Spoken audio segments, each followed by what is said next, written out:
નમસ્કાર, સ્વાગત છે આપનું બાદ ભારત કી ચેનલમાં. હું ધનંજય શુક્લ અને નડિયાદ ડાકોર હાઈવે જે નવીનીકરણ થયું છે ઉમરેઠ ઉભા છે અને ઉમરેઠ આ બીજા પેટ્રોલ પંપ પર રોડ ચોકડીની નજીક ઉભા છે.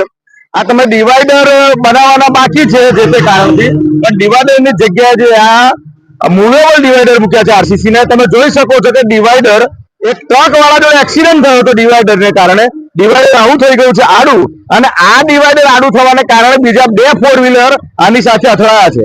ગઈકાલે રાત્રે જ બે ફોર વ્હીલરને અકસ્માત થયો છે. અચ્છા, બીજી વાત કરીએ કે આ ડિવાઈડર જો રાત્રે મૂકવામાં આવે તો આની ઉપર રેડિયમ હોવું જોઈએ, એ લખેલું હોવું જોઈએ. મિત્રો તમે મને કહો, રાતના અંધારામાં દૂરથી આ ડિવાઈડર છૂટું પડેલું કેવી રીતે દેખાય? નથી આની પર રેડિયમ, નથી આની પર બીજું કશું લખેલું, બસ આ ડિવાઈડર મૂકી દીધું છે. અને નવાઈની વાત એ છે કે જ્યારે મોટા ટ્રકને અકસ્માત થયો હતો અને આ ડિવાઈડર આવું હાલી ગયું, એ પછી ડિવાઈડર સરખું કરવા નથી આયા ખાતાવાળા, અને આડા થયેલા ડિવાઈડરને કારણે બે ફોર વ્હીલરને અકસ્માત થયો છે. તો રામ રાજ અને પ્રજા સુખી છે એ રીતે આ પદ્ધતિ ચાલી રહી છે. કોઈ જે તે વિભાગ જે એને લાગુ પડતું હોય એની કોઈ જવાબદારી નથી રોડ પર આવીને જોવાની કે શું ચાલે છે શું નહીં.